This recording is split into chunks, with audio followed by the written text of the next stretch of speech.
Naam, assalamu alaykum wa rahmatullahi wa barakatuh. Wa alaykum assalam wa rahmatullahi wa barakatuh. Jewe sinzi ko abari mu turi kumwe sinzi ko ari comedy bariko barakina je byacanze ibanze mu mwarimu iminota 20 abajijwe ikibazo kiri muri Qur'ani na Bibiliya yerekane isengesho ry'ukuri ryemerwa imbere y'Imana ibikorwa biranga kabisa. Amazi iminota 20 ari ukwidoga gusa.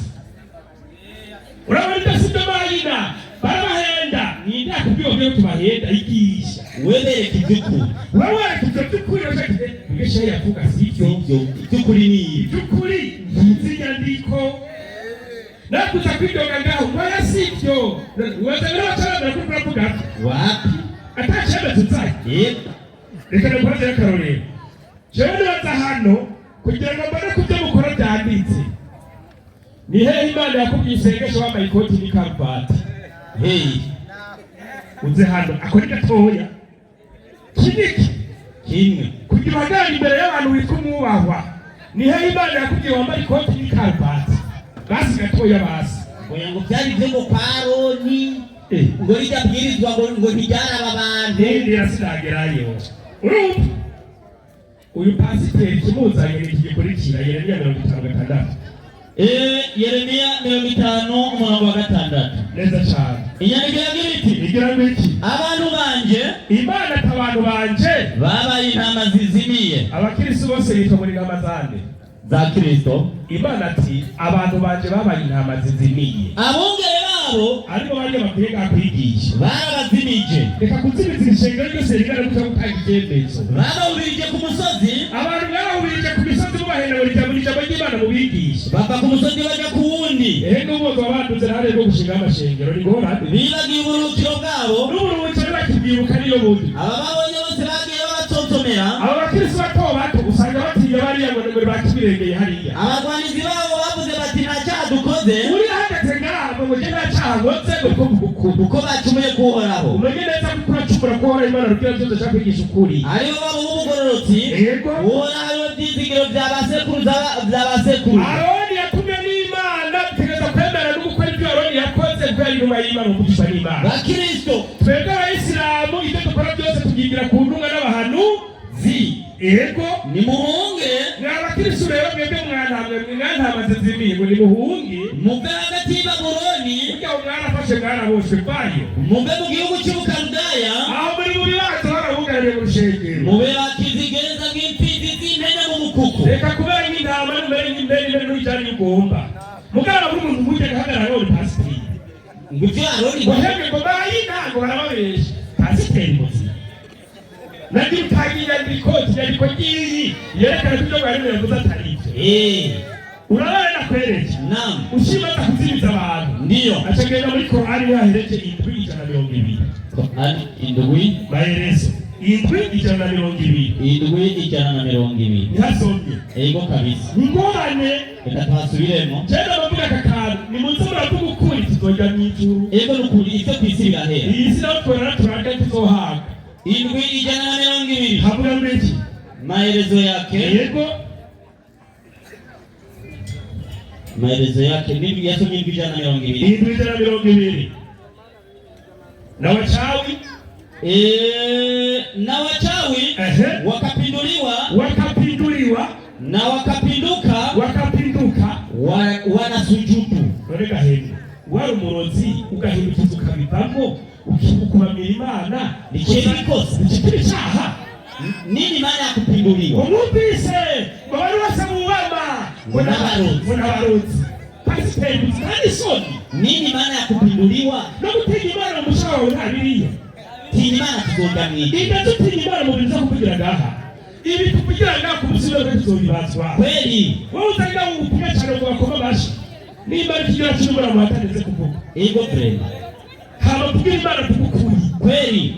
Wachawa wakapinduliwa wakapinduka baba muri kaburonzi haba wachawa babiriki Imana ikosa lihe ariko haravuga bamwe mu gihe cya Farao na Musa babanze mu gihe cya Farao barebeye Imana barubamba barasenga bene n'ibisho za Musa none wowe usenga ngo hari ikintu usanga ko rusitaha yabigera ndagumye muhira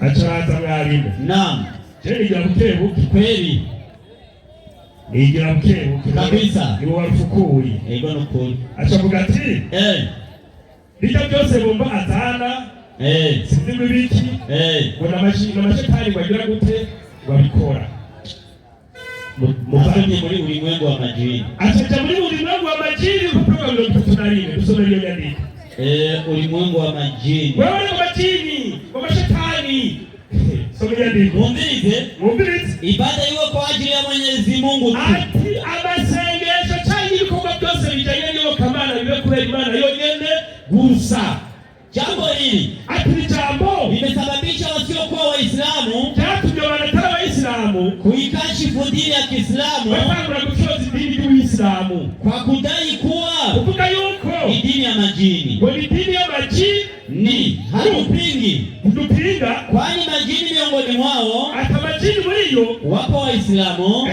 na wala hawana kitabu ila Qur'ani. Ndindira rero ugiye muri Mariko 3:11 imwemu z'Imana zagiye imbere ya Yesu ziravuga zasemera ziti uyu ni umwana w'iki uri umwana w'Imana ko zatemeye nako mwemera mwene mwemera ko ari umwana w'Imana tatomwemera kwa majini yatemeye tatomwemera Chudabya Petero wa mbere 3:19 somenya ndi yarinde neza ikigwa namusubamu nagiye sawa kabisa babarindiriye Yesu ndio kweli acharabanda yariya ndio kwa majini wakunda kwiyita zingura kataraga hingi twabona kabisa wakunda zana kwa hiyo sio rahisi jini amuingie Muislamu sio rahisi jini amuingie Muislamu tulivyosha kujini jinjiro Muislamu na aseme livuga liti yeye ni papa livuga ni papa au askofu tangazo ni musenyeri mchungaji ni pasteri padiri ni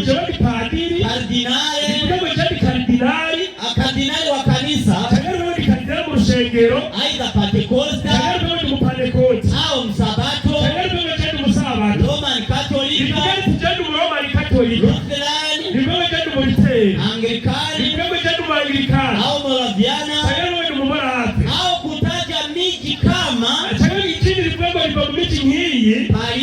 Paris, Washington, London au Roma au kuomba asomewe kitabu cha Biblia au aseme asomewe Wakorintho wa kwanza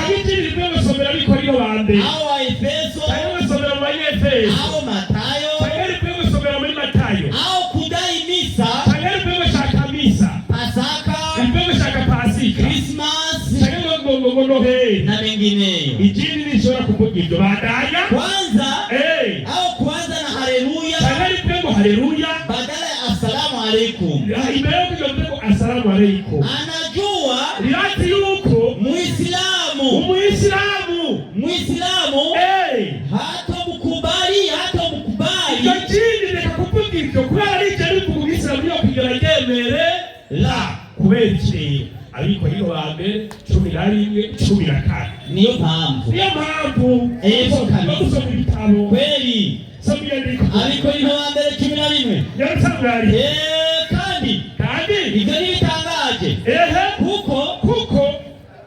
kuko shetani yigira marayika w'umucyo kugira ngo kuzimize yigira marayika w'umucyo nicyo gituma shetani atakuzimiza Umwislamu avuye jeni Matayo acyangwa ko umuntu azibira rubeshi nicyo gituma n'umusuma agiye kwiba yambaye impuzu z'igipolisi n'umwe kutari polisi oya yigira umweranda nicyo gituma cyayita shetani na jini bica byita amazina y'aberanda bikavuga ngo jeni shehe jeni sharifu jeni sharifu kubera iki n'amazina ya beranda nicyo gituma bitari mu guko kubera icyo muto mwarimu ikindi nishobora kuza ariko ngo ni papa ku mpamvu yihe ibyizigiro bihambaye paji 111 ibyizigiro bihambaye paji 111 ntibikunda kweli kabisa yarutsa nishobora kuza ariko ngo ni papa oya kandi tubigura itari ibyo yego nukuri reka tubimenya kabisa yarutsa mwarimu nabezenya nikiragiri igira ngo iki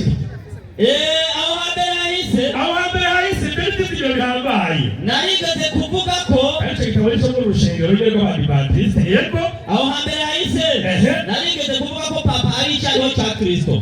Ubu rero ndabivuze yuko papa ari umukeba w'umwami wacu ni intumwa ya Satani. Urari intumwa ya Satani, umva Satani yoza yita Satani. Eka acha mzimizo mo wapi icyo kimejini nizalwe muri papa. Oya tukatumenya ubwo Satani rupuyoma icyari bwamudishehe icyo gihetse guhenda abantu dishehe kugira ari muzimitsi ugaca kumukubita ruki akava yiruka kweli siko bimeze nuko bigenda nishaka kuba muri pasitori. Oya umwe twebwe n'umugwanizi paje y'ijambo mputo rwabe ego kabisa umwe ntirishobora kabisa gusoma rwabe hagira abapasitori benshi bagendera mu nzira zima Rusuferi yagenderamo bibera mu nzira za Rusuferi Shetani naza yigira Rusuferi ko nabonye ba Rusuferi hanyuma bakarangiriza mu buzima bwo kuzatari bakumvira Satani ari kuno munsi abantu bakora Shetani ubayoza yita bari. Oya ntikikunda atakuba ntibashobora kuzamwe bavuye mu rushengero kubabiye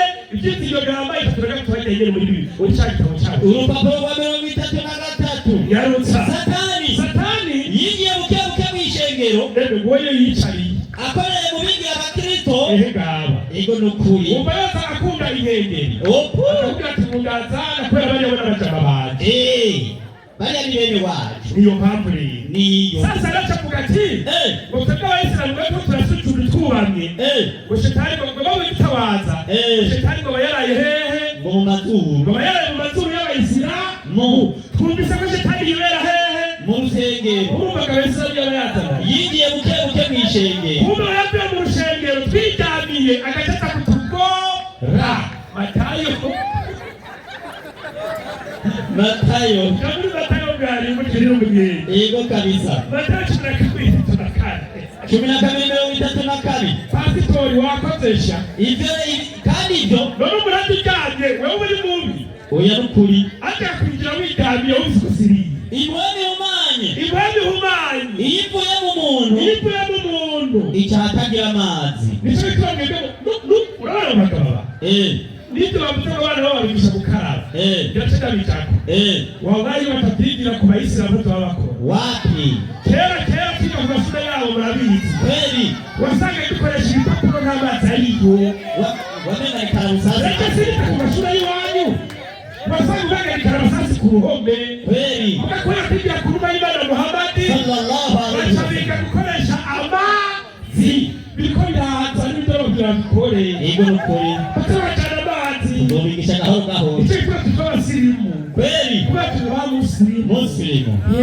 al-Islam nagoye tubigishe n'isuku kweli acabwira n'abana babo bajya bakarabye ngo babigishe mu rushengero aho byo kuza kubigisha ko bajya banakarabye ko Yesu yabikoze 13 biruka 13 utuma bazikaruka Yesu wengera teka karabye nako mugiye kwiga gukaraba kuri Yesu akibivuga Mufarisayo muhamagara mu muzimani Yesu arinjira bicarangwaje wa Mufarisayo abibonye biramutangaza kuko atabanje gukaraba atararya ngaba barababwiye neza atakara bamukurya ariko inuma y'Imana Muhammad sallallahu alaihi wasallam atigisha gukaraba tureje kurongora amabanga bubatse ababisaba kure bakoga neza janaba atigisha tugiye gusenga naho tora uzu mukaraba wabisoma muri Qur'an 6:5 turakaraba neza tugiye gusengesha gusenga aratwigisha tageze gufungura icara gutya fungura gutya tubigisha Imana nde Muhammad ureka kunoza wacu bajyana mu rushengero biriko biraza ikorana bisakamaro bibatweka iby'iwabo twereka iby'iwanyu namwe byanditse nibihe bikorwa mukora mwisengesho bituma yemerwa imbere y'Imana asagenda mwarimu aja muri aruwe marajane oya hagera avuyeho kabisa icyo wavuze aja muri Qur'an yavuze inyandiko aja muri 3:5 Qur'an 3:5 Muhammadi ngo yafashe ibibabana byose ngo abigira Imana imwe urazi cyari cyabaye arakaraba mtumu page 34 Al-Rahiki al-Maktumu page 34 iyo niyo nzigo bafite inuma y'Imana Muhammad ego kabisa kubera bakorera ku kantu bashafu kweli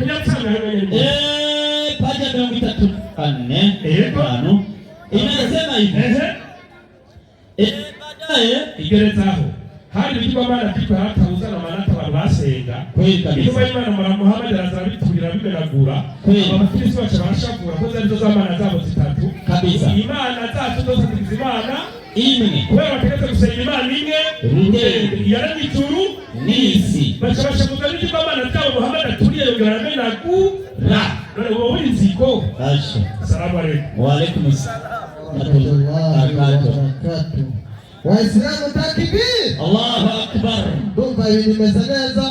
Uriya wagarutse gukosora yarangije kutwereka bimwe mu bikorwa bikorwa mu isengesho ku ruhande rw'abayisilamu, ariko n'isaha ntiturabona ibikorwa bikorwa mu isengesho ry'abakristo. Reka nabo tubongere indi minota 15, wenda bashobora kubigarukana. Karibu. Haleluya abakristo, Imana ihabwe icyubahiro. Abo turi kumwe tuzirigaza icyo nshima bavuze ngo ntibagirane ntibaharira ko Satani arara hehe. Aha rero aha harabigisha barimo haguruka ngo ntibapinga ko Satani arara mu mazuru yabo ngo ntibabyiharira. Yabivuze ngaho ariko yaciye yica hajya tumvise amatwi twabyumvise wakibiri ikinyandiko ntiwayimaze uhenda abandi abantu banditse umunsi w'ibiri turajya itofi bari ningo. Haleluya. Shehe Idrisa avuye hano avuga ngo nta kintu nigeze nshikiriza, mugabo umwanya wa 15 wose urangije asubira mu ivyo navuze kuko mfite amahanga yigishije yidoga amahirwe rero twagize. Narizi yuko haguruka avuga yuko iyo nyandiko ivuga yuko ishetani arara amazuru y'abayisilamu ingandika atayitanga. Mugabo mwese muzi byagize gute yatemeye hama ngo sinigeze berekana ibintu vyotuma amasengesho yategera gute yemerwa iki n'Imana. Uhereye mu gitabo cy'Itanguriro ukageza mu Byahishuriwe Yohana, nta muntu n'umwe yigeze asenga, nta n'uzosenga ngo amasengesho yiwe yemerwe. Ayo masengesho atari ngo kwizera Yesu. Imana ifashe cyane. Umuntu azokora amasengesho atari ngo kwemera Yesu, ikimazi Imana yatangiye ikirema muntu ku mutanguro w'isi ribayeho, amasengesho yiwe ni fake, nta kimazongera gute azokufasha. Tera mu gitabo cy'Itanguriro ikigabane cya 4 turaba abantu babiri bajanye ku gipimo cyo gusenga. Mbega uwasenze akumvirwa yakoze iki? Soma Itanguriro 4 soma umurongo wa 3. Igihe kiragera Kayini azana ishikanwa kugeze mu ndimiro. Aho Kayini bagiye gusenga kugeze mu ndimiro ngo bishikamire Uhoraho. Abeli nawe azana ku ntungwa z'uburiza zo mu mukuku wiwe no ku binure byazo. Twende. Uhoraho yakirira Abeli ishikanwa ryiwe. Kubera ko Imana yakiriye Abeli ishikanwa ryiwe, nuko Abeli yatanze ishikanwa rihuje n'ubugombe bw'Imana. Usanga igitabo cy'Itanguriro umurongo wa 21 tubona yuko igihe umuntu yacumura Imana yatanze ikimazi irongera inyambaro Adamu na Eva babona ko bamunyonga z'iki z'Imana. Uhoraho umwami Imana arongera uwo muntu n'umugore wiwe inyambaro mu nsaya ataragira gute arabambika. 13:8 Byahishuriwe Yohana. Soma 13:8 Byahishuriwe Yohana. Handitse ngo wiki 8 kandi ababa ku isi bose bazogisenga igikoko n'igishushanyo cyacu. Umuntu wese atanditswe izina ryiwe mu gitabo cy'ubugingo cy'umwagazi w'intama yatanzwe kw'ikimazi uhereye ku kurema kw'isi uwazogira gute azogisenga. Umwagazi w'intama yatanzwe kurema kw'isi niwe wenyene amasengesho aciye kuri we agira gute yemerwa. No mw'ijuru n'abamarayika amasengesho yabo yacisha nyene 15:11 Byahishuriwe Yohana gatanu 11 nshikane 13 ndaraba numva ijwi ry'abamarayika benshi bakikije ya ntebe na bya binyabugingo n'abakuru igitigiri cyabo cy'amasinzi n'amasinzi n'ibihumbi bavuga n'ijwi rirenga batumwagazi yishwe abereye guhabwa ububasha n'ubutunzi n'ubwenge n'ubushobozi n'icyubahiro no guhimbazwa n'umugisha no gusengwa hamwe n'iki n'umugisha. Ndetse kangahe 12 13 kandi cyaremwe cyose cyo mu ijuru no mu isi n'ikuzimu no hejuru y'ikiyaga n'ibiri muri byo byose numva bivuga biti ibyagiye ku ntebe ubona umwagazi w'intama umugisha ube uwabo n'icyubahiro no guhimbazwa n'ububasha bitazoshira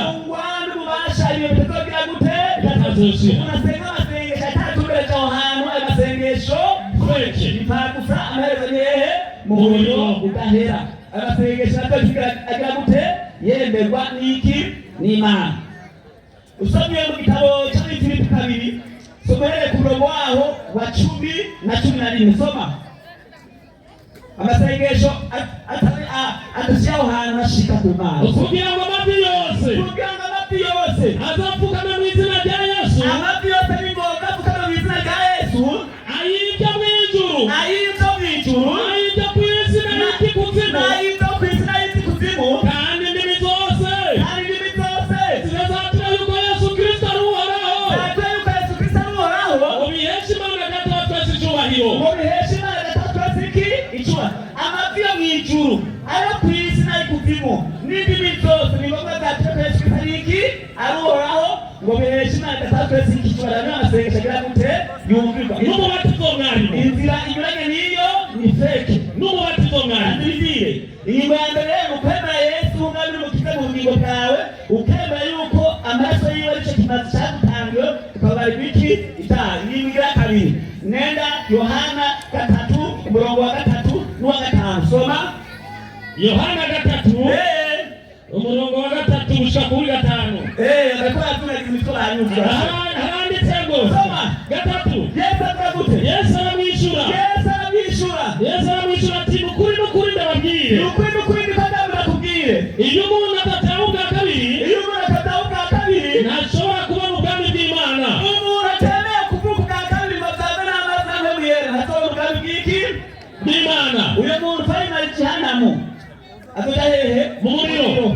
Iyo ni ingingo kangahe 3. ingingo ya 3 ukati bitaha byawe. Igice cya mbere cya Yohana 2 umurongo wa mbere soma. Igice cya mbere cya Yohana 2 umurongo wa mbere ndetse kuri 2.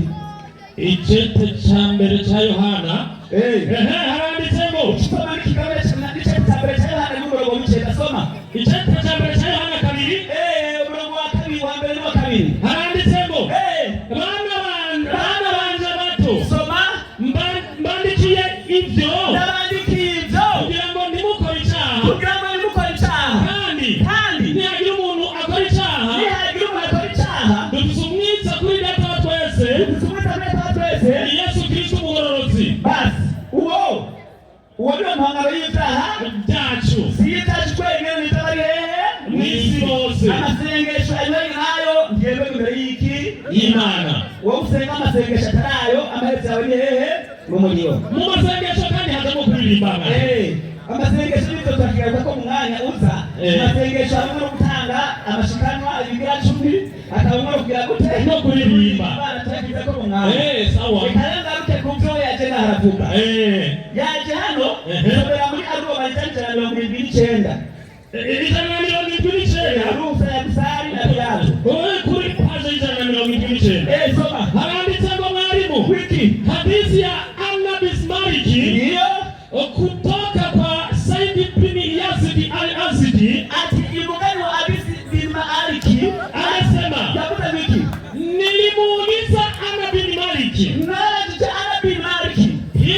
Usome SAW. Heri Muhamadi alisali yoba yarasenga huku asenga iyo amevaa viatu vyake. yambaye ibirato vyiwe.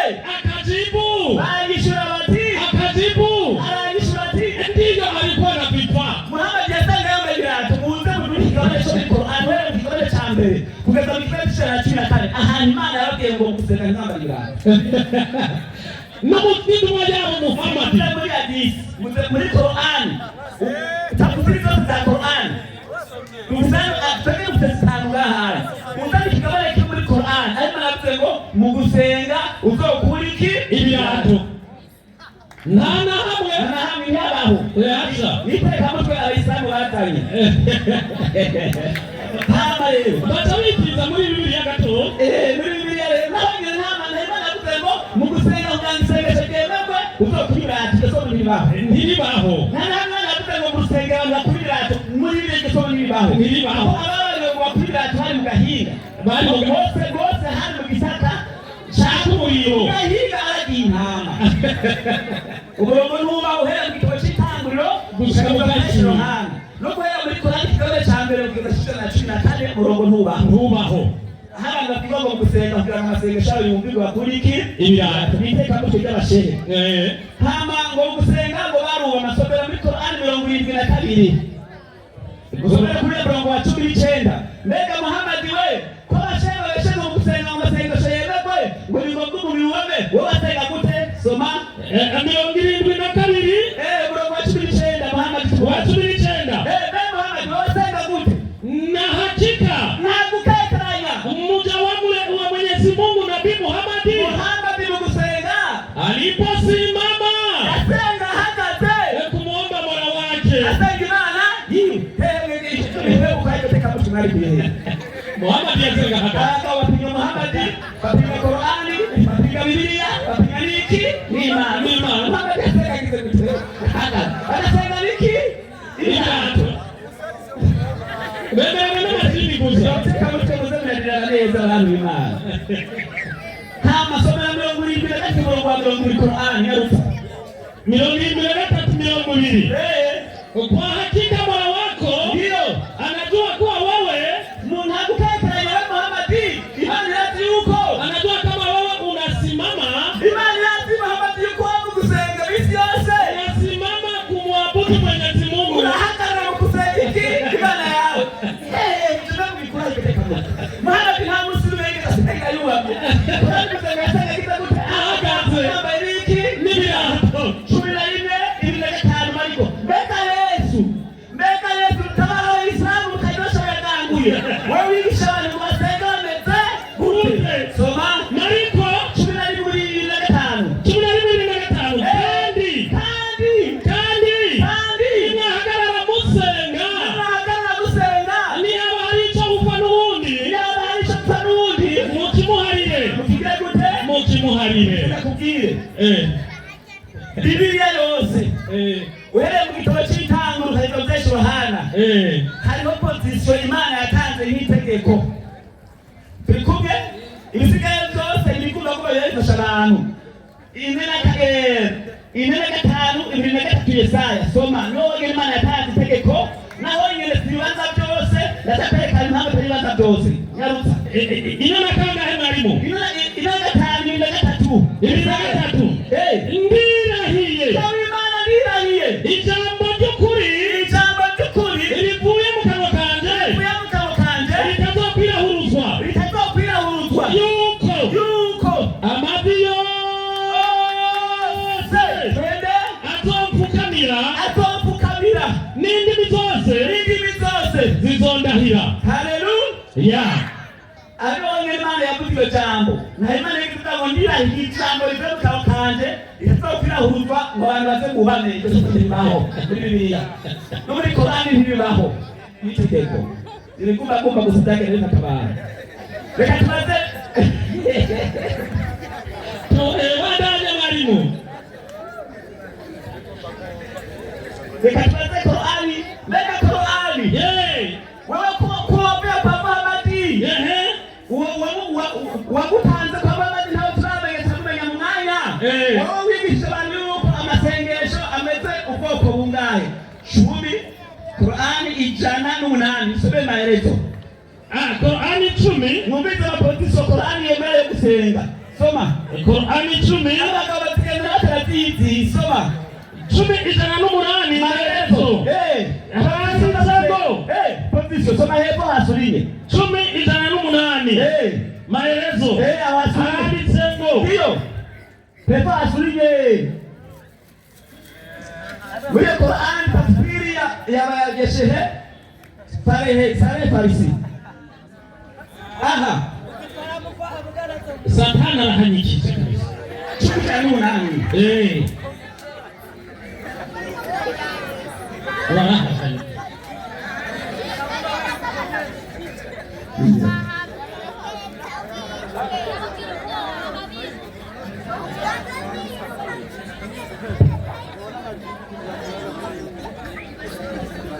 Semua Quran dia. Itu cumi cari menang dah, hanya menang. Jangan menang.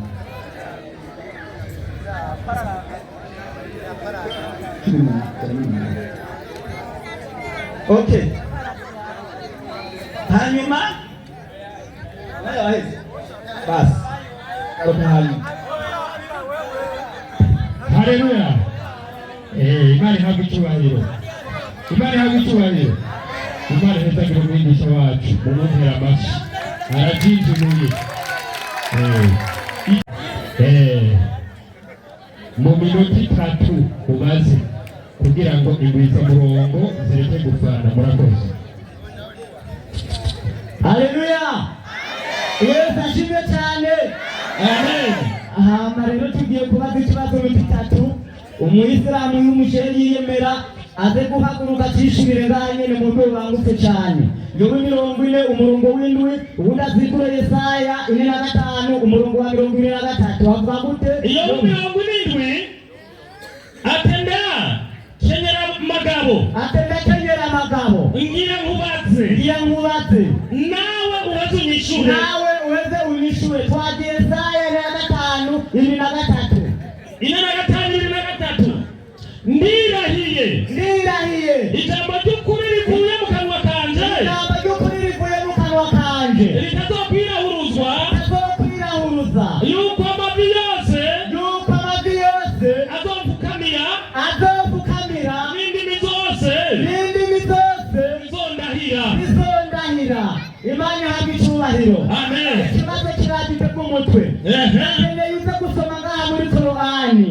Ahantu Imana yavuze iti ndirahiye amavi yose indimi zose abantu batoza banyuranire ubivugire ngaha.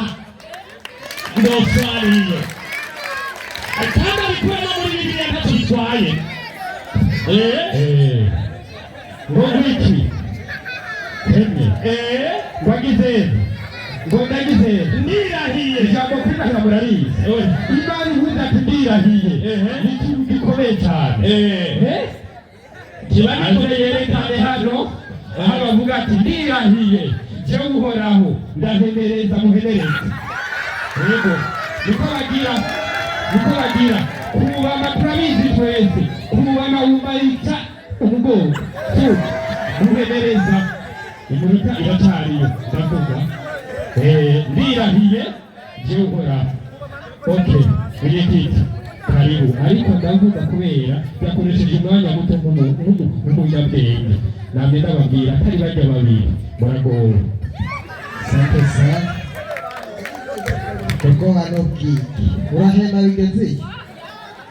Assalamu alaikum wa rahmatullahi wa barakatuh. Wa alaikum salam wa rahmatullahi wa barakatuh. Mwenyekiti turahagarikira ikigwa ucumba. Utuma ukisubira mu mwanya twicaye aho ntusubire kukivuga nabi kubera ko ukivuze nabi urudome rumwe rwonyine mu kigo uruforetse ubukozi ikosa turi muri pepa kiba kivuga uku twisunze Korani na Bibiliya ni ibihe bikorwa mu isengesho bikemerwa n'Uhoraho. Subiye kuvuga ngo bijya bintu wavuze no gusubira. Rero ikibazo cyabagijwe hasigaye kwishurwa wishura iminota indwi mwarimu Omar. Reka guhagarikirane gutara umwarimu usanga n'ibyo uvuga utazi kugira mugabo nije ndamuhohoteye wamuhohoteye mureke. Jamani, salamu alaykum wa rahmatullahi wa barakatuh. Wa alaykum salaam wa rahmatullahi wa barakatuh. Inna lillahi wa inna ilaihi raji'un. Arajengana ukuri ngo arabagije ikibazo ngo nitumwereke muri Qur'ani cyane umusomyi wacu arongerako ngo no muri Bibiliya wahana Imana yavuze ngo ndirahiye abantu hageze uko basenga baze bagire gute bubame. Ntakeneye ariko muri Qur'ani no muri Bibiliya yerekana yuko abantu basenga bameze gute bubamye. Oya yavuze ati Yesaya Imana yarirahiye namukurikiranye reka namukure ku nzira umuhindurire reka namukure ku nzira hakiri kare. Ndera muri Qur'ani 4:8 aya 29 4:29 Muhammadu Rasulullah. Imani iti Muhammadu Rasulullah walladhina ma'ahu ashiddau 'alal kuffari ruhamau bainahum. Reka tuisome mwalimu. Yesome. Muhammadi ni ntumwa ya Allah. Muhammadi ni ntumwa y'Imana. Abari kumwe nawe nishikwa rimeretse kubahakanye. Ninacho gituma urabona ivyigwa byose dushiranga turishikwa rimeretse imbere yawo bose bagwa hasi kuri yawo ndiyo bagiriranira impuhwe. Abari kumwe n'intumwa y'Imana Muhammad oya bagende batatu hajya abantu batatu abasaba batatu mudahana bagiriranira iki impuhwe ndiyo ubabona nyaruza ubabona bunama aho kwa Muhammad mujye muri ruko abakurikiye Muhammad ubabona bagira gute bunama ndiyo bakubama ubama barondera ingabirano zikomotse kuhora Imana rugira byose Allah ndiyo ibimenyetso byawo no kwishimirwa nawe biri mu ruhanga rwawo kubera kubama ariyo sujudu. Aba rero ngo barunama ndaheza ndiyo ako niko karorero kabo kari muri Taurati no mu bitabo bya Musa icyo bita Taurati no mu Injili ya Yesu nuko byose bikorwa uku umusomyi wacu aramwongera ngo yabona kazane no muri Bibiliya. Reka ndamwereke no muri Bibiliya ntibirangira kugupfukama gusa nibahaguruke babyerekane mwarimu. haguruka Yosuwa mwene Siraki Yoshua bin Sira ulisoma mu Kinyarwanda no mu Kiswahili. Soma mu Kiswahili amaje mu Kinyarwanda. Ndiyo ndipo watu wote walipofanya haraka ngo niho abantu bose bagira n'ingoga na kuanguka kifudifudi mpaka nchi, hanyuma ngo baca bagwa bapfukamye bubamye mpaka hasi ili kusujudu mbele zake aliye juu. Ngo ili kusujudu mbele yake aliye juu. Ngo baca bubama imbere y'Imana yabo iri hejuru mtakatifu Imana nyeranda wa Israeli w'Abanyisirayeli mu Kinyarwanda. Nuko imbaga yose banza muveyo gatoya nuko imbaga yose ndiyo ikihutira gufukama kujya ko kw'ishure nyene bari mu bitaro kujya ko mu rusengero. Nuko imbaga yose ikihutira gufukama ndiyo igakoza umutwe ku butaka nako mapfukamye nimukoze umutwe ku butaka kugira gihe muhimbaze uhoraho umuremyi w'ijuru n'isi. Allahu akbar. Waislamu raha sio raha. Ikibazo kiwe kishuwe ni kishuwe. Iyo umuntu apfukamye atakoza n'umutwe ku butaka tubisanze muri Bibiliya no muri Qur'ani. Shafu wiyahure kandi wihangane wiyahure wocugwa mu mubiri wihangane. Sasa rero ikigwa kiri ngaha ni mutwereke ibikorwa mukora nk'abakristo mu masengesho yanyu bituma isengesho ryanyu ryemerwa kumana tutarabibona ibyo n'ubucaca uzawumva ngo twebwe bya mu bakristo ngo no mw'ijuru ngo tuzaba tugiye kuririmba Hoziyana. Sasa rero nta juru mwojyamo mutarakora ibintu bihimbara iki Imana. Banza mutwereke mbega mwebwe mwigiye mu rusengero bigenda gute, babahamagara gute, mbega ibyo mukora byose mubikura hehe.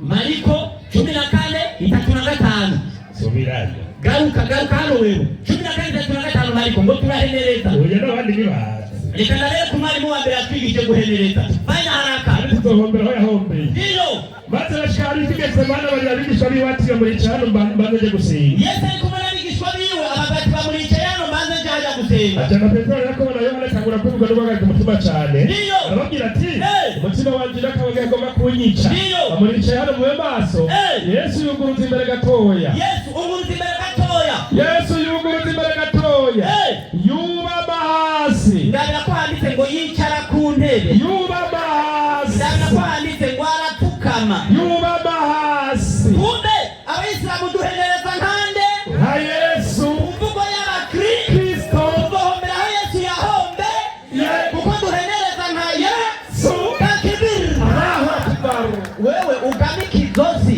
kubera turazi ko muri hanga ritagonda iki izosi hanyuma muze muhuremire hano ku munsi w'imperu tangura kuriri ndahiye pasitori ndahiye pasitori ndahiye aya n'abatoriyeri na pitariya emerushe warakoreye satani nuko bimeze kubera iki uwigishije abantu gusenga bapfukamye ni satani Mariko 4 Matayo 4:8 ndiyo muri Bibiliya ndiyo y'abakristo ndiyo isomero abadipe ndiyo yatuye Roma haravuga hati umugwanizi yagera kumujyana ku musozi wa Gatacana mbere ku bwami bwose bwo mu isi n'ubwiza bwabwo umugwanizi wa Satani yahitanye Yesu amujyana ku musozi wa Gatacana mbere ku bwami bwose bwo mu isi n'ubwiza bwabwo Shetani abwira Yesu ati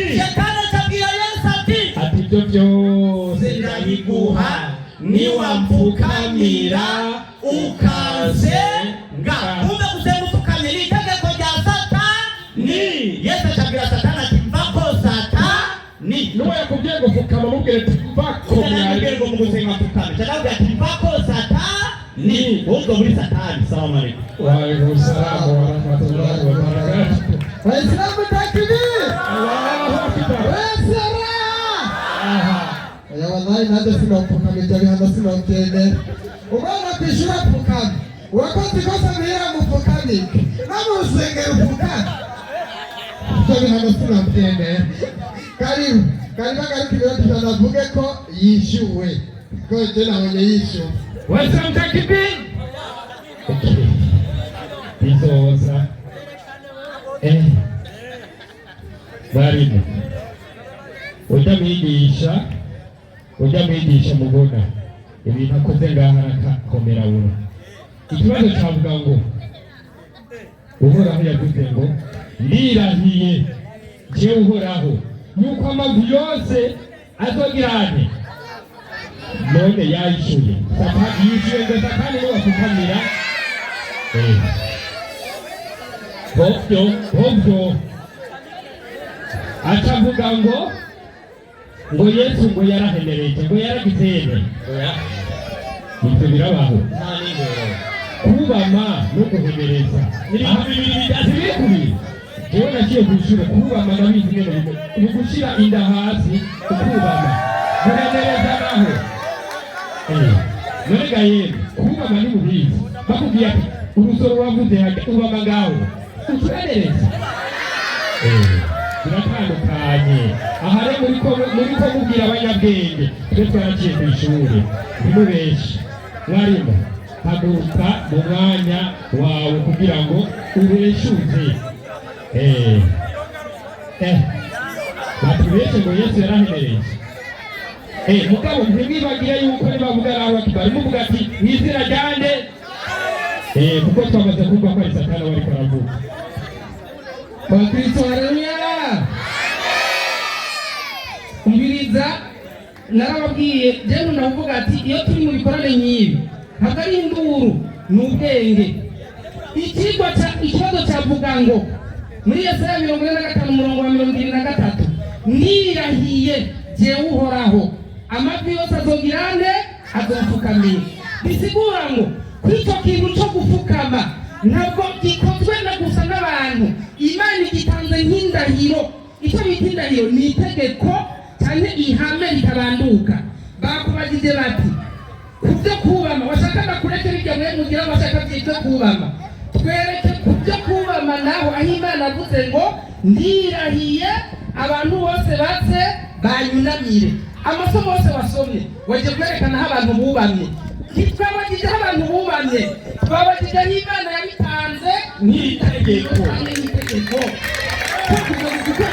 gukora muze nta komedi urashobora gukora komedi abari gutu kubona hajya ibirita rero reka ndamufashe nkoresha igitabo cyiwe Korani 8:47 ukuruguture neza ababisilamu bari ngaho bagenzi bawe ndazi barabyumva muhongira mwamaze gukomanta mwumvirize neza Korani nyene yigisha position zitandukanye zo gusenga Korani 10 maelezo 87 kuri bajya bandika mwumvirize neza inasema hivi kandi mwumvirize Kiswahili kabisa bigira ngo n'abaswahili bachumvirize neza tunawaambia kusali kwa kusimama umviriza uburyo butandukanye bwo gusenga ushobora gusenga uhagaze kwa kusimama ikitamukinika yani ikintu kitahinduka ikitamukinika sawa sali kwa kukaa isenga wicaye ikindi kitamukinika sawa sali kwa kulalia ubavu wa kulia usenge ujamiye urubavu rw'iburyo ikitamukinika sawa sali kwa kushoto usenge ujamiye urubavu rw'ibubafu ikitamukinika sawa sali kwa kulala chali ibyo bisigura iki kwa kulala chali ubitsinda ndo hizo umviriza Korani ivuze ngo ushobora gusenga uhagaze ugasenga wicaye ugasenga ujyamiye urubavu rw'iburyo cyangwa urubavu rw'iki rw'ibubafu cyane ubitsinda umviriza position zose uburyo bwose usenga Imana uba iri kurasenga Imana y'ukuri irakumva kuko Imana yacu ibera hose icyarimwe ikibazo mwebwe ko muguma muhagaze mu kintu cyo kubama gusa mukoza agahanga hasi murondera yishi kubera ko ubundi buryo bwose bwo gusenga mutabyemera umviriza 17 Yohana 17 urumva ikintu muguma muhagaze gusa kubama ibitabo byerekana yuko mu bundi buryo bwose usenze Imana irakumva mwebwe gusa murondera gukoza agahanga hasi mukuzimu murondera yiki umviriza Yesu rero Yesu nasenze mwasomye ahantu yasenze yubamye icyo nta kibazo umviriza ukundi Yesu yasenze 17 Yesu avuze ibyo arangamiza mu ijuru ati data igeretse ngaho 22:41 Luka ndakwereka Yesu asenga mu bundi buryo mwe mugomba muhagaze ku kantu kamwe kuko mudatera imbere mu bumenyi ibyo ni ibisoma 22:41 Luka aranditse ngo 41 atandukana nabo ashika naho aterwibuye umviriza uyu yasomye aho Yesu yatandukanye nabo ashika naho aterwibuye ngo arubama umviriza ahandi uko havuga umusomyi ntatora akantu kamwe asoma byose akamenya ukuntu abihuza atandukana nabo ashika naho aterwibuye arafukama Yesu agirane arafukama hanyuma arasenga haleluya ikisimba cyarahetse umviriza hano muri Korani yayo 3:39 urabe n'umuntu wo muri Korani yasenze ahagaze kandi Imana iramwumvira mwe mugomba muhagaze ku kantu kamwe ko kubama inasema hivi mwalimu hanyuma bavuze ngo ibintu by'isuku mara malaika urindire ibintu by'isuku twebwe abadvanse turabisonza Isilamu kure niyo muzoze tubigisha yamutanga ikindi mutuwa rero n'iki reka nenda guhakarorero na karoro gatoya gusa amakariti abana b'Isilamu gusumba yandi kariti y'Isilamu gusumba izindi ngaho mu gisagara ni mu buyenzi kandi uriye hasi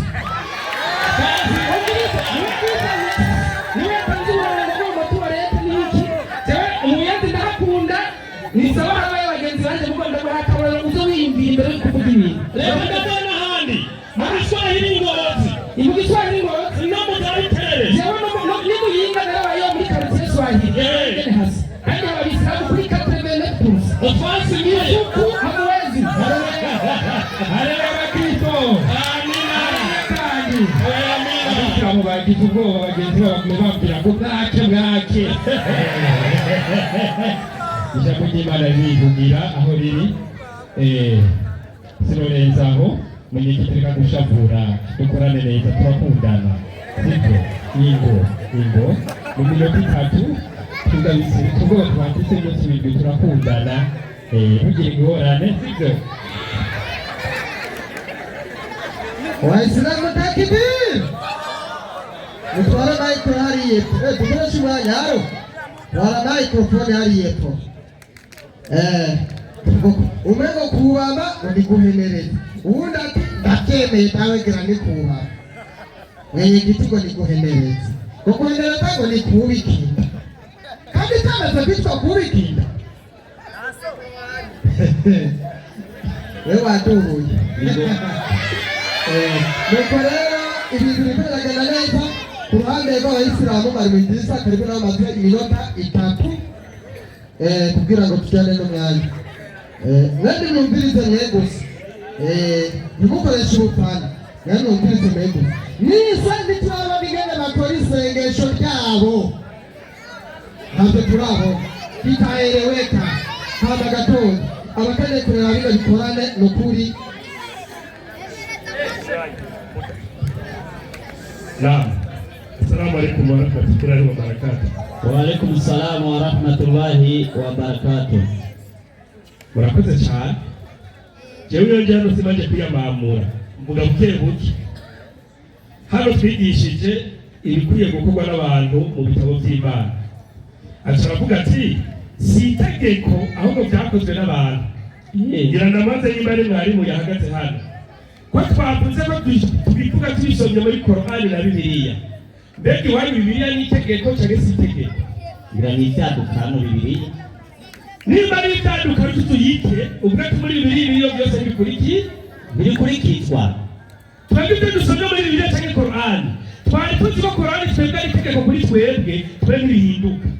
Nawe atubwiye atoya ibisoko byose muri Bibiliya cy'amategeko. Uba ariyo mucafu n'umwanda. Niko abwiye abakirisu. Mukadutazi muri Bibiliya harimo ibintu biriyo bigira akamaro. Atakamaro bimaze. Reka rero muteke. Ikibazo cyane ndaguteka mu nyandiko. Kweli yavuze gufukama. Avuga kubama. Avuga guhagarara. Ibyo byose utwara kirengagije. Si sawa? Uca dutora kubi. Reka rero isuga Bibiliya. Mwari kisengesho cyakozwe muri Bibiliya. Rihuki ibyo byose cyenda kubanza ko hano rikorwa. Siko bimeze gahene. Nehemiya 8:4 abayisilamu bakatugaruka hano. Nehemiya 8:4. Yego. Ezira wo munyabwenge w'ivyanditswe yarahagaze ku mutara w'ibiti wubaka icyo gikorwa nyene. Ingo nawe wa gatatu. Wewe yarahagararanye n'Amatitiya. Na Shema na Anaya Yego. na Uriya na Herukiya na Mayaseya. Abo nibo bari iburyo bwiwe. Twebwe mu gusenga harabaza ino n'abaza hepfo gutya mu musigiti. Aha tugeze mu isengesho nyezina. Iyo ni Bibiliya bandanya ibumoso bwiwe. Ibubafu bwiwe hari Pedaya na Mishayeli na Malikiya na Hashumu na Hashibadana na Zekariya na Meshulamu. Ahisafa ikabiruzuye ya mbere. Nuko Ezira zingurura igitabo abantu bose babona kuko yarahagaze hisumbuye. Icyo gituma namushyize imbere ari kuri mimbari. Ezira ari imbere ya bose. Maze akikizingurura abantu bose bava hasi. Baturindire baza bicara gatoya. Akikizingurura ni igitabo gisomwa n'amajambo avugwa. Twagagaze gusenga inyuma y'umuhamagaro mwarimu yaberetse kare. Umwarimu arahaguruka akagira Allahu akbar ashhadu an la ilaha illallah ashhadu anna muhammadur rasulullah hayya ala salah hayya ala falah Muhammad sallallahu alaihi wasallam. Barahaguruka bandanya. Ezira araheza himbaza uhoraho Imana isumba byose ati Allahu akbar alhamdulillahi rabbil alamin arrahmanir rahim maliki yawmiddin iyyaka na'budu wa iyyaka nasta'in ihdinas siratal mustaqim. Bandanya ndiyo araheza himbaza uhoraho Imana isumba byose. Arangije guhimbaza uhoraho Imana rugira byose. Abantu bose bashyira amaboko hejuru bati amen. Bandanya baraheza barunama. baja muri ruko ntibari bahagaze ntibunamye ntibambari ntabyo bari kuradondagura bandanya baraheza barunama bashika hasi imbere y'uhoraho bubika amaso kw'isi baraheza bubika amaso kw'isi urangije kugira bino ushobora gusaba ibyo ushaka byose mu buryo bwose uri muri pozisiyo ikibazo bagize ntibaze gutandukanya gusenga gusaba gukenguruka kuninahaza ibyo byose babyita gusenga ikibazo rero ibi bikozwe ngaha bitanditse muri bibiliya aha mu rushengero iwanyu iminsi yose ariko mubigenza ko biri muri bibiliya Waislamu takbir, Allahu akbar. iryo sengesho rirakorwa muri uru rusengero ko muri bibiliya birimo. Mutugane microphone kugira ngo tujyane n'umwanya. Munyagiti karibu nawe kugira ngo umwanya uri turaturega harya ngo uza kwira urirabura. Imana ihabwa icyubahiro. Abantu bafite amatwi abiri ni bande?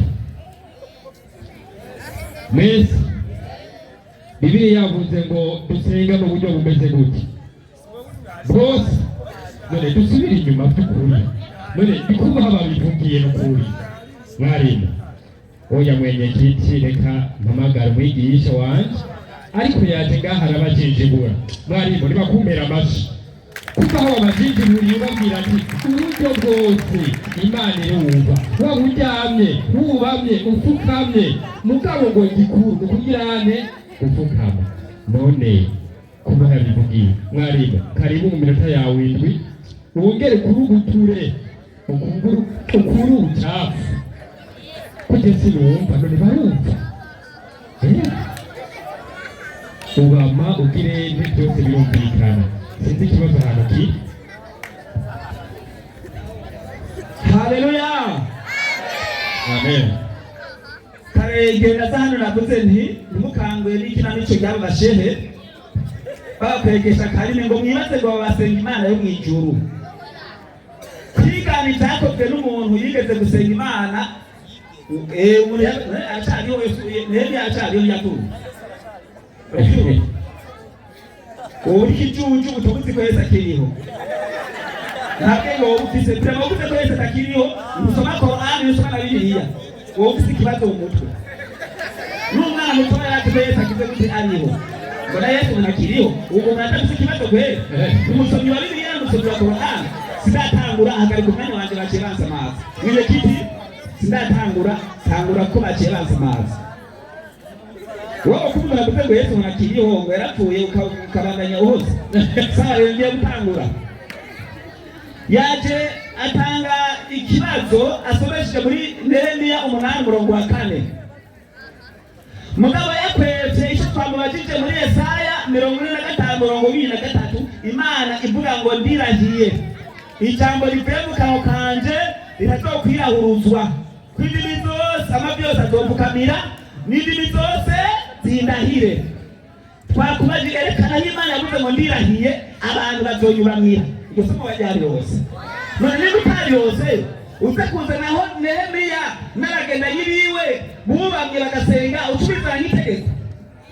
Ndagaho bari musengera bari mu gahinga bari mu mwonga bari hehe subirango Nehemiya 8 soma uhere ku murongo waho wa 4 soma Nehemiya 8 badusoma umusoma jambo cy'isoma twumve. abantu basomerwa ibyagezwe bya Mose. Abantu basomerwa ibyagezwe bya Mose umurongo wa 4 Ezira uwo munyabwenge w'ibyagezwe aho yarahagaze ku mutara w'ibiti aho soma bubakiye icyo gikorwa nyene. basi ngo bari babakije icyo gikorwa nyene shehe ubugajya bwiwe ashaka kubesha ngo Nehemiya yarahagaze muri mimbari urukundo bwese bwarabaga muri mimbari kumbe baba batabiye igikwa yarahagaze ku gikwa. Ngo muri mimbari ngo musikiti n'ubiki iryo remene yagabaga sibyo iryo remene hanya kandi Nehemiya yakoze itegeko Nehemiya y'Imana itanga itegeko ritakuburuzwa.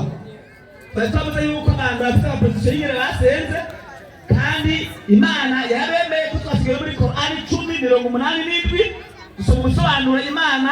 Niba wemera yuko bitavuye ku Mana, wemera yuko hariho amaprotesi atandukanye yo kugira gute yo gusenga. Subiramo 10 inani n'indwi Qur'an 10 uyitabura niba utayemera acha ndamufasha. tukigera tuzitumye zose hano.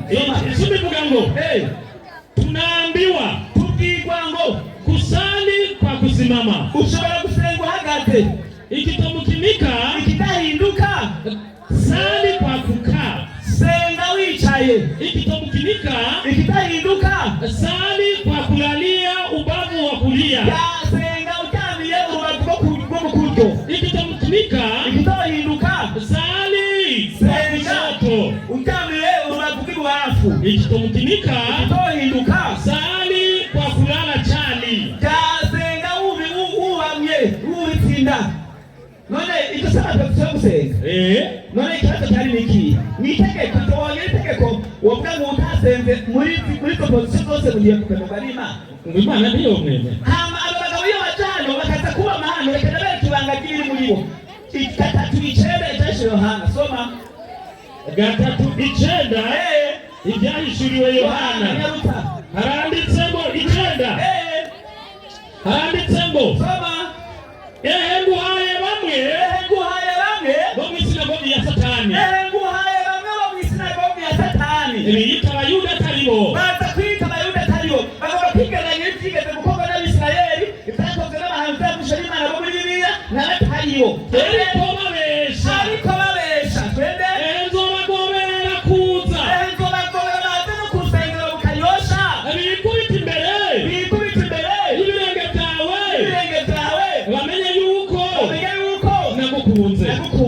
Bahamagawe baraza bari kubari ku bitaro kubera isinagogi yande ya Satani. Bita Abayuda atari bo. Mwebwe nenda n'uwanyu muramuzi. Yarigeze Tuzagezwe bo bari gusoma muri Qur'an. Rero ubwo n'ujyaga turaza mbega iyo masengesho tubasha bari kurasenga muhamye. Ukweli mwaminifu ukurasa 42 isome hapo. Inasema hivi. Mahendereje bari kurasenga soma. Inasema hivi. Anamujia mmoja wenu shetani katika sala. Iyo ari mu masengesho y'Islamu ngo umwe wese muri yo shetani arasohoka akamugendera. Twende Basi hanyuma akampuliza. Anampuliza katika matako yake. Ngo humekere mu matako yawe shetani kubera yuko basenze bahemereje. Ingo Fukama hagarara hano haboneka. Itandukanye kufukama urama pemereza ari ntabwo bavuga bityo. Tamura bantu haguruka fukama kwa buhamye ubama. Niba kuza umuntu yaguye yubamye. Nekuvuga ari mu kigega ukora neza. Okay, pemereza.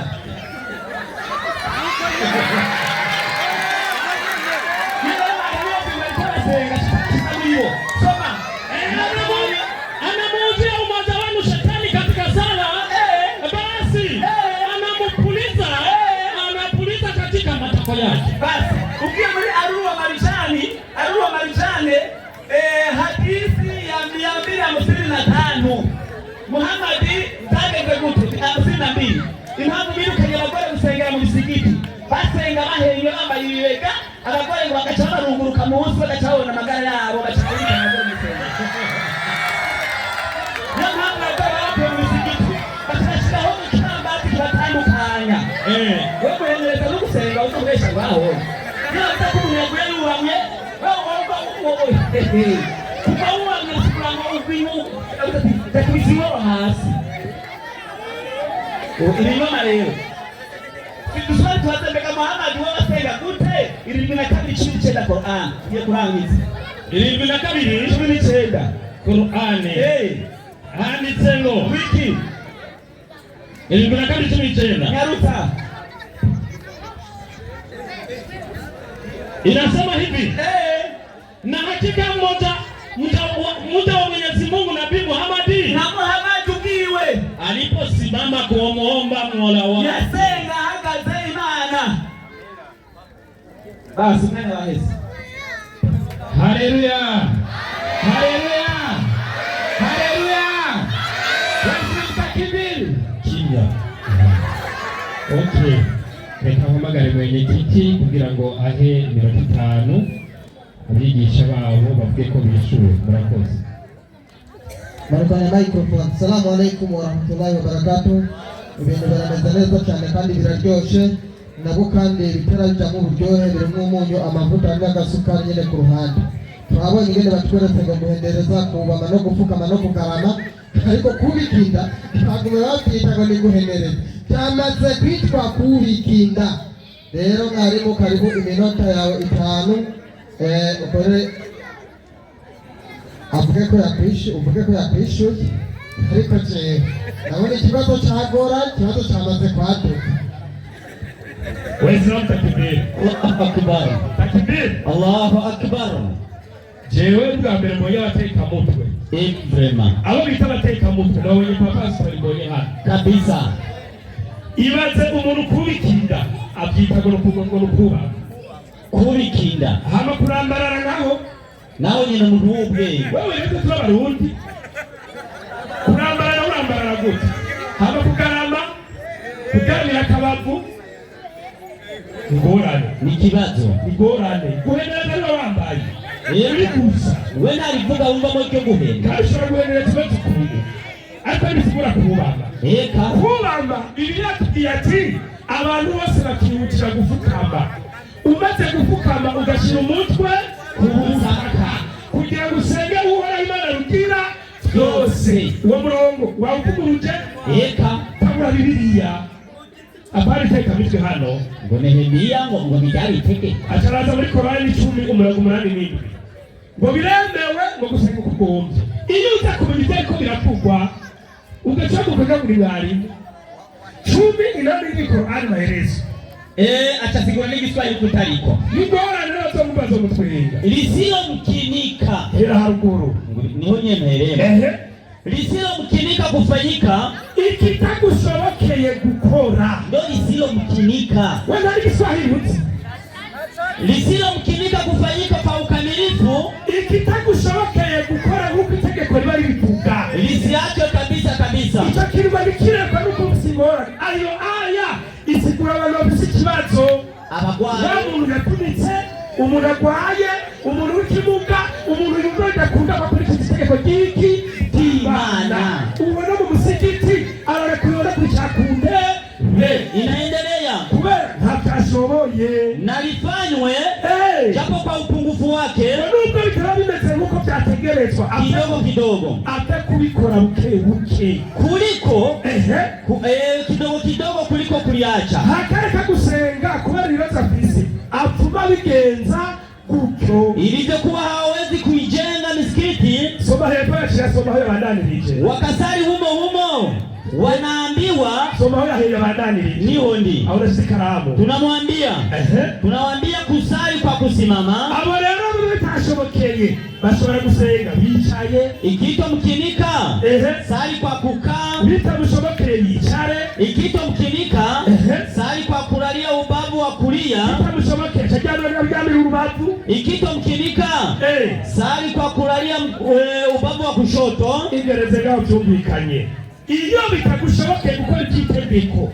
hakureka kabisa urakora ibyo bivanye n'ubumuga ufise kutabisobanuye none muramugaye niyo musengero se n'ibimuga mu rusengero se bagwaye imigisha cyangwa batari intebe n'imeza ni babose n'utumuga achacha wenu kweli mwaminifu kwa shetani anakupoliza na hadithi ya imazi Yesu ya Mungu iyo nyari kivugiti iyo Muislamu arasenga shetani araza kamwonone isengesho muri bibira ninacyo gituma twebwe Abayisilamu niyo umuyaga wepfu usohotse uva mu isengesho ukaja gukaraba mushasha nivyo biriko birakugwa. Inasema hivi anamjia mmoja wenu shetani katika sala kama wewe chango shetani matunzira twese ariko iyo shetani ashaka kuza ku muntu umwe katika sala basi anamupuliza iyo bagekuwa wengi anawapuliza anampulizia katika matako yake, ni umoja. Basi yule mtu uwo muntu rero bibayeko anamjia fikra hagacaza n'icyumviro muri we yuko yasohokewe n'umuyaga hari yepfo ya kuwa umemtoka upepo, yani kafuza, naye haukumtoka. Mu kirundi cyiza usutse uri mu isengesho, basi ndera utegereza gusubira hanze gutora isuku sha.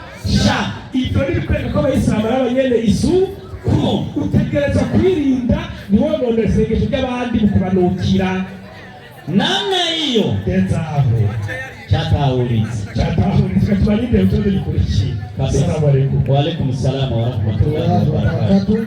Ugaruka na microphone hariya. Bakristo, haleluya. Ibi bimeze neza? Biraryoshe? Tuongere? Mwajawe nitiba tuongere? Wanachakubiri. Mwenyekiti tuboreshe umwanya. Tubongere iminota 2 yo kubaza, hama uwishura arishura iminota 5, hama uvuga ko yishuye araza kubivuga mu minota 3. Ngo wongere ubaze mu minota yawe 2. Ivyigwa birisobanuye tusubira kuguma nyine. Ego. Murakoze cyane. Barasita basiriya maji. Atumwazanye. Sawa. Gusa muze urumva hari ibintu nyene iyo byakuzuri hangana iyo uje kubisigura ubutumye byumvikana cyane. Bagusomeye muri ukweli mwaminifu. Amemjia moja wenu katika sala, shetani anampuliza. Ukivuga urumva ngo umuntu ngabasuze ngo misengesho. Hata ngo ni shetani amupuliza. Hapo twavuze bose. Umoja wenu ntacyo. Ikibazo no cyambaza. Urumva ati umwe muri mwebwe muri ko murasenga akamupuliza. Uno munsi muri mwebwe ninde yapulije. Umoja wenu ntangorane umoja wenu. Sawa. Reka urumva ikibazo bagihinduye, ibindi byose babihebye bagunde basi bagiye kuco kuba magusa no gupfukama. Reka ndabashiraho mushaka Korani 3:39. Ako kijana bagije n'isari kibazo cyo mu kigwa. Mugabo ninde yakurije uno munsi. Ko ni umoja wenu. Ari ndazi mwasenze kuva mu gatondo. Somenya ndiko malaika wakamulingania. Hali amesimama akisali chumbani. Bandanya kwamba Mwenyezi Mungu anakupa habari njema za kuwa utazaa mtoto. Sawa, umwite Yahya. Uja nigihe sewa Zakariya sewa Yohana yari karasenga. Hajya batubwiye ngo abamarayika baramwegereye igihe yarahagaze asenga, ari mu cyumba ahagaze asenga. Ikibazo cyanje uko ikigo mwagihinduye mwagiye kukanukame gusa. Nanjye ndabashiriyeho mushaka ko Zakariya yasenze ahagaze igihe yari karasaba umwana. Mbega yarishuwe cyangwa ntiyishuwe? Uwo mwana Yohana yaramuronse cyangwa ntiyamuronse? Hanyuma ninde yakurijwe uno munsi umoja wenu katika sala? Imana iguhezagire. Ntiduteze reka duhamagare mwenyekiti kugira ngo aze ahagurutse shehe mu minota 5. Murakoze. Umanuka na microphone. Assalamu alaikum wa rahmatullahi wa barakatuh. Ninakubintu rero bitera biryoha. Epipote we waje no kubishira mw'isukari hari kuja nk'umunyu, ariko nta kundi reka tugutwara kunyene nikangana. Mari mu Idrisa karibu mu minota yawe 5 umwishure ku kibazo ciwe. Hano ngomba gusina bisasha swara akumva kumenga ni kuri hagari ari he. Naam. Assalamu alaykum wa rahmatullahi wa barakatuh. Wa alaykum assalam wa rahmatullahi wa barakatuh. Niba hari ikigwa nabonye bavuze niyo baca n'igikigwa kabisa. Jewe nabariye nti shetani ashobora kuza kugerageza umuntu. Wewe nimba wari satani ko twumvise ko mu rushengero tubwiro nawe wapolije no munsi. Yego kubera n'uwiwanyu. Inyandiko zose twavuze ko yibera mu rushengero. Tubwira niba wabonye amasaha yakwiriye bagiye mu musigiti kugora abayisilamu. Ariko mama haye uburenganzira. Utumenye iyo saha. Reverend Pasteur niwe yamuhaye uburenganzira. Nuwo yakuburiye ukimumenye kuko yajaga iwanyu. Acarabaza mwarimu. Ko Zakariya ngo yasenze. Ahagaze. Ngo yoba yarishuwe. Qur'ani gatatu wajenye muri 3:8.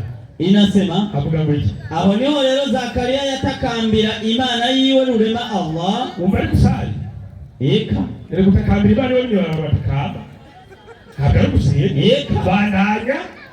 Harabandanya. Yego. Ati Imana yanjye rurema. Ati Imana yanjye rurema. Nta umwana mweranda. Umwana mweranda. Ahezagiwe. Mu kuri wewe uriye no kumva urumva igisabisho cy'ugusaba. Ikibazo. Twebwe abayisilamu turubama. Tugashika hasi tukavayo. Hari n'isengesho ryo gusaba twita witri cyangwa salatu istikhara. N'akarorero muri witri uhagarara ugasaba iduwa. None usabye ntibawubamye. Uba wavuye mu Igwanda utina n'utandi basengesho y'Isilamu bw'akogwa. Iyo wubamye urapfa ugahaguruka ugasaba icyo ugomba muri position ushaka. Uhagarara ujya muri isengesho itegeko utegerezwa kubama. Ariko gusaba igisabisho usaba ukushaka. Bandanya honye. Harabandanya 3:9. Aho nyene uraheza. Acaragira hati. Ego. Mu by'ukuri wewe uriye no kumva urumva igisabisho cy'ugusaba. Umva rusenga. Eka. Urumva igisabisho cy'ugusaba. Wumana fashashikane amahoro ibujumbura. Fashashike amahoro. Hake tuhagaze ngaha. Tuko turasaba nugusenga cyangwa nugusaba. Niturangiza igisabisho turiko turasaba dutaha. Nitwe duhagaze. Ariko abana bari ba. Tandukanya gusaba no tandukanya gusenga gusaba. Gatatu cyenda matayi. Gatandatu cyenda matayi arikiragira iti. Nuko musenge mutya. Muti. Data wa twese wo mwijuru. Hari ibikorwa nuko musenge mutya. Ni kwa kubama. Muti n'amajambo ariko nacyari uko ushatse ugahagarara ushatse ugapfukama ariko uri kurasaba ariko gusengura Imana rugira byose niyo nyinshi. Acavuga gukora ibirato muri Korani ntabiri. Ega sidatibagiye. 2012 Korani. Reka naka tugende tukamuhaye. Yarutsa mwarimu. Acha zanga hapro libere. Niyo ndaneze rutundi. Ego mukuri. Ego yarutsa. Surati Taha. 2012. Ego. Inyandiko iragira iti. Iragira iki? Turolibere ukumviriza. Tega amatwi y'imutagira amatwi naho barakutiza. Kuri. Inyandiko iragira iti. Mu by'ukuri. Ni jewe Imana yawe rurema Allah. Ati ni jewe Imana yanjye rurema Allah. Enda nyabuna rero. Ego. Kuri birato byawe. Wambaye. Mu by'ukuri. Aho uri ni mu kabande keranda tuwa. Ahantu hose heranda ufise umwanda ku birato urakura iki? Ibirato. Muhammad yasenze yambaye ibirato. Inzu yiwe yari ifatanye n'umusigiti. Kandi yavuze ngo ruhsa. Ruhusha. Kubatangana rero yahonyoye yarabisenganye. No ku rugamba abasirikare barabisengana. Icyo cy'abayisilamu turabizi. Ni ruhsa. Rindira rero. Impamvu batinya kuvuga ibintu byabo nuko bazira ibisengesho byabo baririmba. Umwe twese muri twebwe n'umugwanitsi paji ya 13. Paji ya 13. Igituma mubihisha nuko mutari Satani. Ko mutakigiye ko muririmba. Soma mwarimu yarutsa. Inasema hivi. Satani yaona pisi ingabire yo kuririmba. Bashinga baratondeka mu kazi kirehe ngaho mujya. Baratondeka kanisa bandanya. Ingabire yo kuririmba. Ingabire idasanzwe. Abantu barakunda umuziki. Abantu bari kugira umuziki babikora bagiye ariko barakinaga. Abantu barashira hejuru abacuraranzi n'abaririmbyi. Rusufero ariwe Satani. Yahagaze mu biro by'umuziki. Ibiro by'umuziki ngibi. Yego ari kwa Shetani. Hano hari ibiro by'umuziki. Ya Satani. Waislamu takbir. Kule ngibi biro ni gitari kiriyo. Mwenyekiti dukoresha umwanya kugira ngo baza kwirabura aze kuvuga iminota 3 ko yishuba. Imana ihabwa icyubahiro. Ikibazo babajije bishuye ntibishuye. Ahubwo nawe aje kugira nte kubaza. Okay.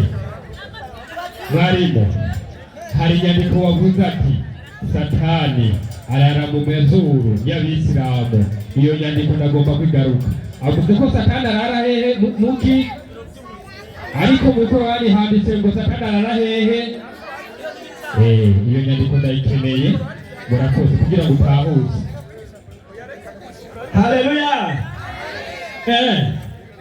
Shehe bamubajije ikibazo kiramunaniye kuko yabajijwe ati muri Korani 3:39 havuga inkuru ya se wa Yohana ariwe Zakariya. Shehe acananirwa no gusobanura ijambo kusali. Nawe utamunaniye mwese? Anasema eti kusali sio kuomba, sio eti kuomba sio kusali. Na ngora ndeka tuwatembeka Zakaria. Je, Zakaria katika Qur'ani wewe Zakaria ulikuwa unaomba au ulikuwa unasali? Soma. Malaika wakamulingania hali amesimama akisali. Malaika yaje kwa Zakaria ali mu chumba chiwe akisali chumba. Zakaria hata kama hakuna utofauti wa kusali na kuomba, Zakaria alikuwa akisali chumba, akisimama chumbani kwake akisali. Waislamu wakiingia msikitini, je, wanaomba au wanasali? Wanasali. Kama wanasali, Zakaria samejibiwa na alikuwa anasali chumbani mwake anasimama. Ndiyo. Ndio waende ni shule. Pale Zakaria yishwe ahaka tarika rasenga. Tumaze Muhammad. Mbega Muhammad. Wewe wari kurahebura sala cyangwa wari kurasenga. 7:12 Qur'an soma twumve. 7:12 gucurika abantu mu bwonko bigahagarika. Soma. 7:19. Kuomba na kusali ngo ni bitandukanye, mugabo ntazi yuko kumeze kare kasali. Soma 7:19. Haranditse ngo 19. Na hakika mja wa Mwenyezi Mungu Nabii Muhammad sawa aliposimama kumwomba Mola wake mwera akatagira gute asali mara yiwe. Zakaria mwera akatagira gute asenga. Je, kuna utofauti wa kusali na kuomba? Hakuna utofauti. Amasengesho ibisabisho sirimeze rwose. N'ubucici oya harimo bujaja. Hama genda 179 Aruru wa Marijani. Soma yanguze Aruru wa Marijani 179. Yaruta handitse ngo hadithi ya Ibn Maliki ndio kutoka kwa Said bin Yazid al-Azdi ndio amesema nilimuzia Ana bin Maliki, nilimuuliza Ana bin Maliki hivi mtume CW alisali huku amevaa viatu vyake? Amejibu ndiyo, alikuwa na vifaa. Yasenga ni viatu kusikwesha kwa Muhammad wali hadi usikiti au angalia agiye hali muhira Barube shiruja kabala shedda bwatimiza abantu. Haleluya. Haleluya. Abatabizi twebwe duhagaze hajya turaba umwanya. Jimbere kuramo ubwo bufana. Gato mwanya waheze nawe utanga atatu mwanya bise. Niyo mpamvu na udondagura. Karibu bazine no tibiri. Beto kumuja mu mugongo mwereke umwanya waheze. Sindabahagarika mubona. Je nta mwanya ntwara ukunaniye ndagukurayo. Hamiki. Utanga uri nibi ukwishura n'itanu tugaruka itatu. Bakoze. Ikibazo canje imbere ko nakibaza. Reka maze basore ko sabuze hano. Igituma ngo bitandukanye ngo bagabo n'abagore ngo rukubera ikingari. ngo rukubera ngo banga ngo tubona ngo amabuno ya. Reka maze naco Bibiliya. Yego. Kanibarize Bibiliya. Yego. 12 muri Zakariya. Yagezeyo. Nagezeyo. kandi igihugu kizoboroga. Iyo ni Bibiliya, igihugu kizoborogera Imana.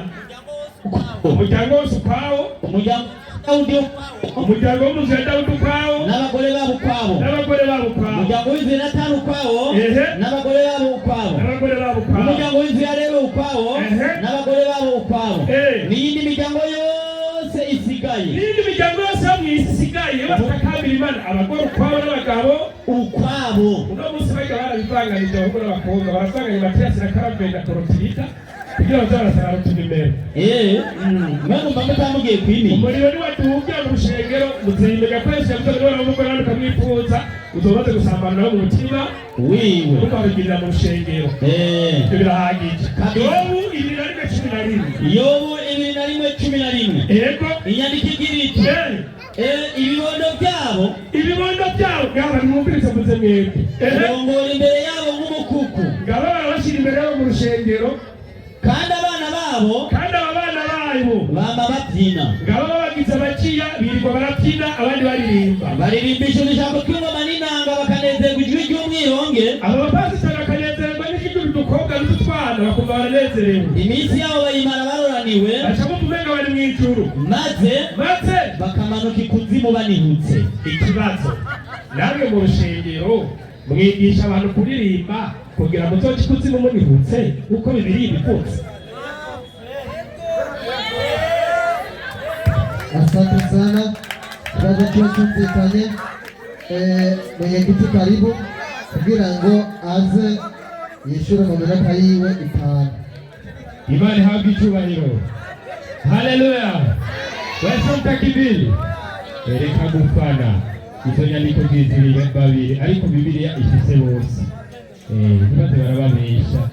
Mwari ningo Abisilamu barasomerwa nabijya bintu bavuga barabibabwira. Ariko twebwe umuntu wese afise iki Bibiliya yarisomera. Ntibaze barababesha. Ibyo bintu baje bonyene. Mwari akabazo nkako kumwana umwavantiri yari hehe mugabo uko atari kuri gahunda niwe yari guca yishura. Mwari wewe ubazo bwuko bukwiye kububazo ngo wishura ariko. Haleluya. Amen.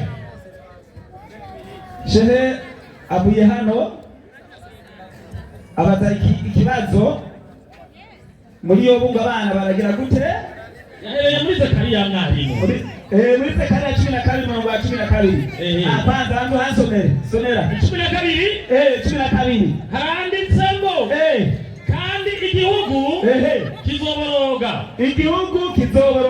Umuryango wose ukwawo. Igihugu kizoboroga. Mu gihe igihugu kizaboroga umuryango wose utoborogera ukwawo. Soma.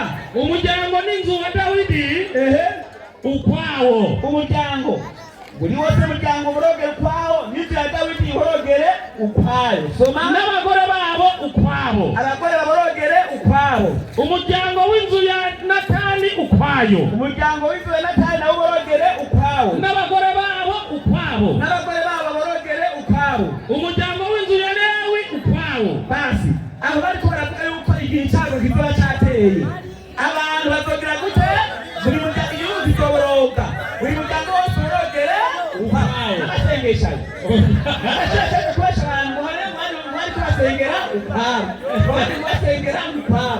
Bari kubasengera ukwawo abagore ukwawo. Baragabo nikire byoma nirebenhanya niteka mutugande ya Satani. Kuririmba bitaza. Kuriwe. Oyayi. Baba icaga namuzi. Ndazi. Kuririmba bitaza wewe. Oyayi wewe jana muri cyenda Zaburi. Soma twumve umurongo wa mbere. Ijana na muri cyenda Zaburi. Itegeko ry'Imana rivuga gute? Ijana na 49. Umurongo wa mbere. Haranditse ngo wiki. Haleluya. Haleluya. Ni muririmbire uhoraho indirimbo nshya. Muririmbire ishimwe ryiwe. Mwikoraniro ry'abakunzi biwe. Mugire gute? Muririmbire uhoraho. Nitwe twabitegetse cyangwa n'Imana yabitegetse. None turirimbe mwacumuye cyangwa wari ufite ikibazo. Yesu nawe n'abigishwa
matayo 14 umurongo wa mbere kugeza kuri 4 ibyahishuriwe Yohana. Soma 14 umurongo wa mbere kugeza kuri 4 haranditsemo kandi mbona umwagazi w'intama Yesu ahagaze ku musozi Siyoni ahagararanye n'abantu 144 izina ryiwe n'izina rya se yanditswe mu ruhanga rwabo. Numva ijwi rivuye mu ijuru nk'iry'amazi menshi asuma baririmba indirimbo nshya imbere ya ntebe y'ubwami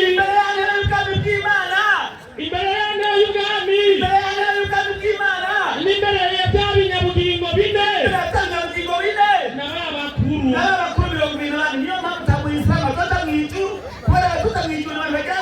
Baririmba mu ijuru. Amen. Imana ihabwe icyubahiro. Haleluya. Uwiteka mu ijuru akoze bagirane aririmba ikibazo nk'icyo nicyo kubaza umwigisha nk'ubwo.